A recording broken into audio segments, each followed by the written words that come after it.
జ్యోతిష శాస్త్ర ముహూర్త విభాగాన్ని అనుసరించి ప్రయాణాలు చేసేటప్పుడు తిథి శూలకు ఉన్నటువంటి ప్రాధాన్యత ఏంటో, సమస్త శూలదోషాలు తొలగింపజేసుకొని కార్యనిమిత్తమై బయటికి వెళ్ళేటప్పుడు అదృష్టము ఐశ్వర్యము కలిసి రావాలంటే సమ్ముఖ చంద్రుణ్ణి ఏ విధంగా చూసి ప్రయాణాలు చేసుకోవాలో పరిశీలిద్దాం. ప్రధానంగా జ్యోతిష శాస్త్ర ముహూర్త విభాగాన్ని అనుసరించి ప్రయాణాలు చేసేటప్పుడు తిథి శూలకు ప్రత్యేకమైన ప్రాధాన్యత చెప్పడం జరిగింది. తిథి శూల అంటే అర్థం ఏంటంటే కొన్ని ప్రత్యేకమైన తిథులు ఉన్న రోజుల్లో ప్రత్యేకమైన దిక్కుల వైపు ప్రయాణం చెయ్యకూడదు. దీన్నే తిథి శూల అనే పేరుతో పిలుస్తారు. తూర్పు దిక్కు వైపు పాడ్యమి తిథి ఉన్న రోజు, నవమి రోజు ప్రయాణం చేయకూడదు. పడమర దిక్కు వైపు చవితి తిథి ఉన్న రోజు, షష్ఠి తిథి ఉన్న రోజు ప్రయాణం చేయకూడదు. ఉత్తర దిక్కు వైపు విదియ రోజు, దశమి రోజు ప్రయాణం చేయకూడదు.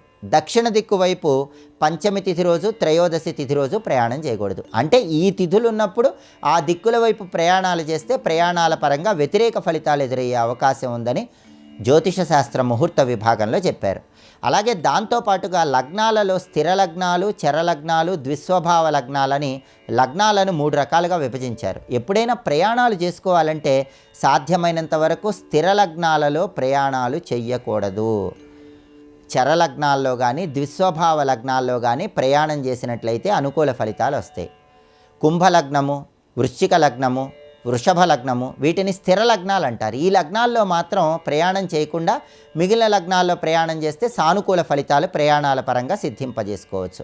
అయితే తిథి శూల ఉన్న, వారశూల ఉన్న, నక్షత్ర శూల ఉన్న, ఎటువంటి శూలా దోషాలున్నా సరే, తిథులు సరిగా లేకపోయినా, తారాబలం లేకపోయినా, ఎటువంటి దోషాలున్నా సరే అవన్నీ తొలగింపజేసుకొని ప్రయాణాలు విజయవంతం చేసుకోవటానికి సమ్ముఖ చంద్రుడు విశేషమైన శుభ ఫలితాలను కలిగింపజేస్తాడు. సమ్ముఖ చంద్రుడిని చూసుకొని ప్రయాణాలు చేయాలి. అసలు సమ్ముఖ చంద్రుడు అంటే అర్థం ఏంటంటే మనం ప్రయాణం చేసే దిక్కులోనే చంద్రుడు ఉన్నట్లయితే అప్పుడు దాన్ని సమ్ముఖ చంద్రుడు అనే పేరుతో పిలుస్తారు. మనం ప్రయాణం ఏ దిక్కులో చేస్తామో ఆ దిక్కులో చంద్రుడు ఉండాలి. అప్పుడు ఆ సమ్ముఖ చంద్రుడు ఎటువంటి దోషాలున్నా కూడా తొలగింపజేస్తాడు. అయితే మనం ప్రయాణం చేసే దిక్కులోనే చంద్రుడు ఉన్నాడా లేడా అన్న విషయం మనకు ఎలా తెలుస్తుందంటే రాశులను 4 రకాలుగా విభజించారు. అగ్నితత్వ, భూతత్వ, జలతత్వ, వాయుతత్వ అని రాశులను 4 రకాలుగా విభజించారు. మేషరాశి, సింహరాశి, ధనుస్సు రాశి ఈ 3 రాశులను అగ్నితత్వ రాశులు అంటారు. ఈ అగ్నితత్వ రాశులలో చంద్రుడు ఉన్నట్లయితే చంద్రుడు తూర్పు దిక్కులో ఉన్నాడని అర్థము. ఆ తర్వాత రాశులని వాయుతత్వ రాశులుగా విభజించారు. మిథున రాశి, తులారాశి, కుంభరాశి ఈ 3 రాశులను వాయుతత్వ రాశులు అంటారు. మిథున రాశిలో కానీ, తులారాశిలో కానీ, కుంభరాశిలో కానీ చంద్రుడు ఉన్నట్లయితే అప్పుడు చంద్రుడు పడమర దిక్కులో ఉన్నట్లుగా చెప్పుకోవచ్చు. అదేవిధంగా కర్కాటక రాశి, వృశ్చిక రాశి, మీనరాశి వీటిని జలతత్వ రాశులు అంటారు. ఈ జలతత్వ రాశుల్లో కనుక చంద్రుడు ఉన్నట్లయితే చంద్రుడు ఉత్తర దిక్కులో ఉన్నాడని అర్థము. అలాగే మనకి భూతత్వ రాశులని వృషభ రాశి, కన్యారాశి, మకర రాశులని చెప్పడం జరిగింది. వీటిని భూతత్వ రాశులు అంటారు.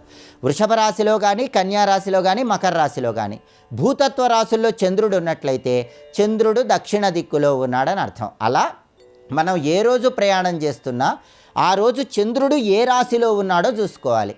అది అగ్నితత్వ రాశ, వాయుతత్వ రాశ, భూతత్వ రాశ, జలతత్వ రాశ అనే దాన్ని బట్టి చంద్రుడు ఏ దిక్కులో ఉన్నాడో మనం తెలుసుకోవచ్చు. ఎప్పుడైనా మనం ప్రయాణం చేసే దిక్కు వైపు చంద్రుడు ఉండటం అనేది అనుకూల ఫలితాలు ఇస్తుంది. దీన్ని సమ్ముఖ చంద్రుడు అంటారు. ఉదాహరణకి మనం తూర్పు దిక్కు వైపు ప్రయాణం చేస్తూ ఉన్నట్లయితే చంద్రుడు కూడా తూర్పు దిక్కు వైపే ఉన్నట్లయితే అంటే మనం ప్రయాణం చేసే దిక్కులోనే చంద్రుడు ఉంటే ధనలాభం చేకూరుతుంది.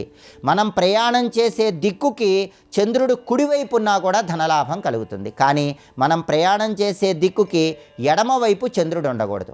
మనం ప్రయాణం చేసే దిక్కుకి వెనక వైపు చంద్రుడు ఉండకూడదు. ఎప్పుడైనా ప్రయాణం చేసే దిక్కు వైపు కానీ మన కుడి చేతి వైపు కానీ చంద్రుడు ఉంటే సంపూర్ణంగా అనుకూల ఫలితాలు వస్తాయి. తూర్పు దిక్కు వైపు మనం ప్రయాణం చేస్తున్నామంటే తూర్పు వైపు చంద్రుడు ఉండొచ్చు.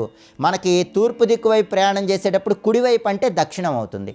దక్షిణం వైపు చంద్రుడు ఉంటే మంచిది. ఎడం వైపు అంటే ఉత్తరం అవుతుంది. ఉత్తరం వైపు ఉండకూడదు. వెనక వైపు అంటే పడమర అవుతుంది. పడమర వైపు ఉండకూడదు. కాబట్టి మనం తూర్పు దిక్కు వైపు ప్రయాణం చేస్తున్నప్పుడు చంద్రుడు తూర్పు వైపు కానీ దక్షిణం వైపు కానీ ఉంటే మనకి ఎన్ని దోషాలున్నా ప్రయాణం విజయవంతం అవుతుంది. అలా కాకుండా మనం తూర్పు వైపు ప్రయాణం చేస్తున్నప్పుడు చంద్రుడు ఉత్తరం వైపు కానీ పడమర వైపు కానీ ఉన్నట్లయితే ఆ ప్రయాణం వ్యతిరేక ఫలితాలను ఇస్తుంది. చంద్రుడు ఏ దిక్కు వైపు ఉన్నాడో తెలుసుకోవాలంటే మాత్రం ఆ రోజు ఏ రాశిలో ఉన్నాడో చూసుకోవాలి. అగ్నితత్వ, వాయుతత్వ, భూతత్వ, జలతత్వ ఏ రాశిలో ఉంటే దాన్ని బట్టి చంద్రుడు ఏ దిక్కులో ఉన్నాడో తెలుసుకోవచ్చు. దీన్నే సమ్ముఖ చంద్రుడి విధానము అనే పేరుతో పిలుస్తారు. ఒక ప్రయాణం చేసేటప్పుడు ఎన్ని దోషాలున్నా సరే సమ్ముఖ చంద్రుడిని చూసుకొని ప్రయాణం చేస్తే అవన్నీ తొలగింపజేసుకొని అనుకూల ఫలితాలు పొందవచ్చని జ్యోతిష శాస్త్ర ముహూర్త విభాగాల్లో చెప్పడం జరిగింది.